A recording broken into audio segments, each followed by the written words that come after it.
अपने diving suit को पहन लीजिए, क्योंकि अब हम समुद्र में गोता लगाने के लिए बिल्कुल तैयार हैं। 10. समुद्र एक अलग ही दुनिया है। ये बात तो आप भी कहीं ना कहीं मानते ही होंगे, समुद्र एक अलग ही दुनिया है। समुद्र के पास अपनी झीलें हैं, अपनी ही नदियां हैं, और समुद्र के पास अपने ही झरने और ट्रेंच भी हैं। ये सब समुद्र को रहस्यमय बनाते हैं। समुद्र के अंदर मौजूद जीव प्रकृति के सबसे अनूठे जीव हैं। उदाहरण के लिए कोरल को ही देख लीजिए। पूरी दुनिया के जीव सूर्य की रोशनी की जरूरत के साथ जीते हैं, वही कोरल पर इसका कोई प्रभाव नहीं पड़ता और वो अपने लिए समुद्र की रोशनी खुद बना लेती है। ऐसा भी इसलिए करती है क्योंकि कोरल के अंदर मौजूद एल्ग्यू को बहुत ज्यादा सूर्य की रोशनी से नुकसान पहुंचता है, इसलिए कोरल सूर्य की रोशनी से दूर हो जाती है और अपने लिए सूर्य की रोशनी में मौजूद प्रोटीन खुद ही प्रोड्यूस कर लेती है। 9. समुद्र पर हैं जमीन से ज्यादा जीव। हम लगातार यही सुनते रहते हैं कि दुनिया की जनसंख्या लगातार बढ़ती जा रही है और इस तरफ कुछ काम करना होगा, लेकिन ये बहुत कम लोग जीव जानते हैं कि जमीन से ज्यादा समुद्र की जीव संख्या है। अब आप यही कहेंगे कि इन छोटी छोटी मछलियों से इंसानों का क्या मुकाबला, लेकिन यहाँ कुछ प्रतिशत की बात नहीं है दोस्त। दुनिया में जितने भी जीव हैं उनमें से लगभग 85% जीव समुद्र के अंदर रहते हैं, यानी कि हम इंसान कुल मिलाकर 5% ही हुए। जैसे जैसे हमारी जमीन इंसानों के अलग अलग स्वार्थ के कारण खराब हो रही है, वैज्ञानिक मानते हैं कि आने वाले सालों में ये प्रतिशत और भी बढ़ जाएगा। इतना ही नहीं, वैज्ञानिक ये भी मानते हैं कि ग्लोबल वार्मिंग के कारण पूरी पृथ्वी डूब जाएगी। हालांकि इसमें अभी बहुत लंबा वक्त बाकी है और कोशिश करके जमीन को और पृथ्वी को बचाया जा सकता है। क्या आपको भी यही लगता है? अगर हाँ तो वीडियो को लाइक करना ना भूलें। 8. आइसबर्ग समस्या का हल है। पृथ्वी पर पानी की समस्या बहुत ज्यादा विकराल है और इस समस्या का हल ढूंढ लिया गया है। वह सॉल्यूशन आइसबर्ग हो सकते हैं।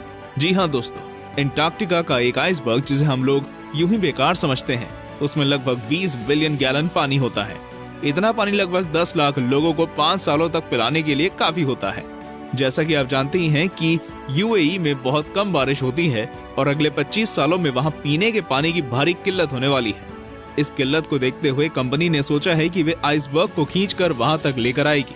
हालांकि ये बहुत ज्यादा आसान नहीं होगा, लेकिन इसके अलावा और कोई चारा भी नहीं है। 7. समुद्र आपको चींटी की तरह मसल सकता है। ये थोड़ा सा डराने वाला जरूर है, लेकिन ये सच है। समुद्र आपको चींटियों की तरह मसल सकता है। ऐसा इसलिए क्योंकि समुद्र में जितना ही आप नीचे जाते हैं उतना समुद्र का दबाव बढ़ता जाता है। ऐसा इसलिए क्योंकि जब आप नीचे जाते हैं तब आप समुद्र के पानी को ऊपर की तरह धकेल रहे होते हैं और जिसके कारण दबाव बढ़ता ही चला जाता है। आमतौर पर समुद्र का पानी इतना ज्यादा दबाव भरा नहीं होता, लेकिन अगर मैं बात करूं मरियाना ट्रेंच की, तो वो जगह निश्चित ही दबाव से भरी हुई है। मरियाना ट्रेंच में 8 टन प्रति स्क्वायर इंच का प्रेशर होता है। इतना प्रेशर 10 इंसानों के बंडल को भी आसानी से टुकड़ों में बदल सकता है। ये मरियाना ट्रेंच का सबसे खतरनाक पहलू है। हालांकि हम इसके बारे में आगे और भी बात करेंगे। 6. समुद्र में इंटरनेट। अब आपको लगेगा कि मैं ये क्या कह रहा हूँ, भला समुद्र में इंटरनेट कैसे हो सकता है? लेकिन दोस्तों ये सच है, पूरी तरह से सच। समुद्र में इंटरनेट मौजूद है, भले ही वहां पर उसका एक्सेस ना हो, और अगर हुआ भी तो आप कौन थोड़े ही समुद्र में इंटरनेट चलाने जाओगे। समुद्र में इंटरनेट भले ही ना हो, लेकिन दुनिया भर में समुद्र के कारण ही इंटरनेट का एक्सेस है। ऐसा इसलिए क्योंकि इंटरनेट के तार समुद्र के जरिए ही दुनिया भर के हिस्सों में पहुंचे हैं। एक company Asia Pacific economic corporation की अगर माने तो ओवरसीज कन्वर्सेशन का लगभग 97% हिस्सा इन केबल्स के कारण ही हो पाता है। अगर ये केबल्स ना हो तो हम दूसरे देशों में होने वाले क्रिकेट मैच का मजा शायद ही ले पाएं। 5. सबसे तेज समुद्री आवाज। अब तक सुनी गई सबसे तेज समुद्री आवाज 1997 में आई थी। 1997 में NOOA यानी कि नेशनल ओशियनिक एंड एटमॉस्फेरिक ने इसे रिकॉर्ड किया था। उन्होंने इसे नाम दिया था द ब्लू। NOOA के मुताबिक ये साउंड इतना ज्यादा शक्तिशाली था कि इसे लगभग 3000 मील दूर से भी सुना जा सकता था। हालांकि आज तक लोगों को ये पता नहीं चल पाया है कि ये साउंड आखिर आया कैसे। कुछ वैज्ञानिकों को लगा समुद्र में किसी बड़े जानवर के कारण ऐसा हुआ था, लेकिन समुद्र में इतना बड़ा जानवर कोई है ही नहीं। कुछ वैज्ञानिकों को लगा कि ये समुद्र में किसी ज्वालामुखी के फटने के कारण आया था, और कुछ वैज्ञानिकों ने हमेशा की तरह एलियंस की तरफ निशाना साधना शुरू कर दिया। हालांकि सारी थ्योरीज आगे चलकर गलत साबित हुई और जो खुलासा हुआ वह हैरत में डालने वाला था। इतना भयानक साउंड एक आइस क्वेक के कारण हुआ था। आइस क्वेक एक घटना को कहा जाता है जब आइसबर्ग अपने सोर्स से टूट जाता है। 4. सुनामी और ज्वालामुखी। सुनामी और ज्वालामुखी के बारे में तो आप अच्छी तरह से जानते ही होंगे। इनसे पृथ्वी पर लोगों का जनजीवन प्रभावित होता ही रहा है। आपने पृथ्वी पर फटने वाले कई सारे ज्वालामुखी के बारे में सुना होगा, लेकिन दोस्तों क्या आप जानते हैं पृथ्वी से ज्यादा समुद्र ज्वालामुखी से होने वाली घटनाओं का केंद्र है। समुद्र के अंदर बहुत सारी ज्वालामुखी से जुड़ी घटनाएं लगातार होती रहती हैं। एक सोर्स के मुताबिक पृथ्वी पर होने वाली लगभग 90% वॉल्केनोज वाली घटनाएं समुद्र के अंदर होती हैं और इनका एक बड़ा हिस्सा दक्षिणी पैसिफिक ओशियन में होता है। वहां पर एक जगह है जो न्यूयॉर्क से ज्यादा बड़ी नहीं है, लेकिन उस जगह पर लगभग 1130 वॉल्केनोज एक साथ लाइन से लगे हुए हैं। इसे दुनिया की सबसे खतरनाक जगहों में से एक गिना जाता है। क्या आप वहां जाना चाहेंगे? हमें कमेंट करके जरूर बताएं। बात जब ज्वालामुखी की हो रही है तो ये बताता चलो कि अधिकांश सुनामी ज्वालामुखी के कारण ही आती है। 3. White shark cafe. इंसानों की तरह ही व्हाइट शार्क को भी कैफे में घूमना बहुत पसंद है और व्हाइट शार्क कैफे इसका एक सटीक उदाहरण है। ये पता चला 2002 में समुद्र के ऊपर पैनी नजर रखने वाले साइंटिस्ट ने पाया कि जब पैसिफिक ओशियन में ठंड बढ़ जाती है तब शार्क एक खास जगह पर चली जाती हैं। ये जगह कैलिफोर्निया और हवाई के बीच में ही है। जब शार्क समुद्र की ठंड से बेहाल हो जाती है तब वो उस जगह की तरफ निकल जाती है। वैज्ञानिकों ने देखा कि शार्क वहां आराम के लिए जाती है, इसलिए उन्होंने उस जगह का नाम व्हाइट शार्क कैफे रख दिया।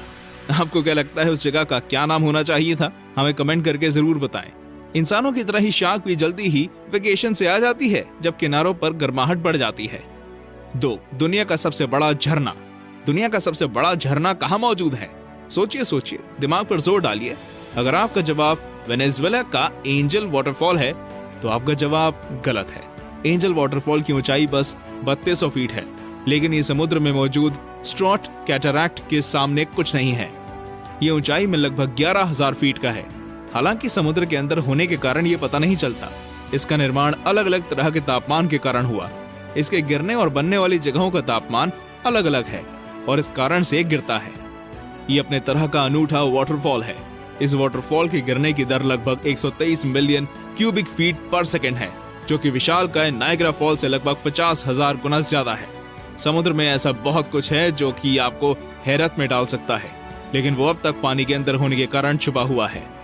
1. रहस्यमयी मरियाना ट्रेंच। अब मैं आपको जो बताने जा रहा हूँ उसे सुनकर आपके होश उड़ जाएंगे। मरियाना ट्रेंच जो कि समुद्र का सबसे गहरा स्थान है, वहां पर आज तक इतने लोग भी नहीं गए जितने की चांद पर जा चुके हैं। जी हाँ दोस्तों, हमारा मरियाना ट्रेंच जो कि हमारी पृथ्वी पर ही मौजूद है, चांद से भी ज्यादा अनसुलझा है। चांद पर अब तक लगभग 1 दर्जन से भी ज्यादा लोग जा चुके हैं, लेकिन मरियाना ट्रेंच में गिनती के 3 लोग हैं जिन्होंने जाने की हिम्मत दिखाई है। आप इस बारे में शुरुआत में जान चुके थे कि मरियाना ट्रेंच में परिस्थितियां कितनी खतरनाक हैं। मरियाना ट्रेंच की लंबाई लगभग 2540 किलोमीटर है और ये लगभग 69 किलोमीटर चौड़ा इलाका है। ये तो बस इसकी ऊपरी सतह की बात है, अंदर ये और भी ज्यादा विशालकाय है। इसकी गहराई लगभग 10,809 मीटर दर्ज की गई है। तो दोस्तों, ये थे हमारे समुद्रों से जुड़े फैक्ट्स। वीडियो आपको कैसा लगा हमें कमेंट करके जरूर बताएं, और अगर आप ऐसे ही वीडियोस पृथ्वी के फैक्ट्स के बारे में देखना चाहते हैं तो डिस्क्रिप्शन में नजर जरूर डालें।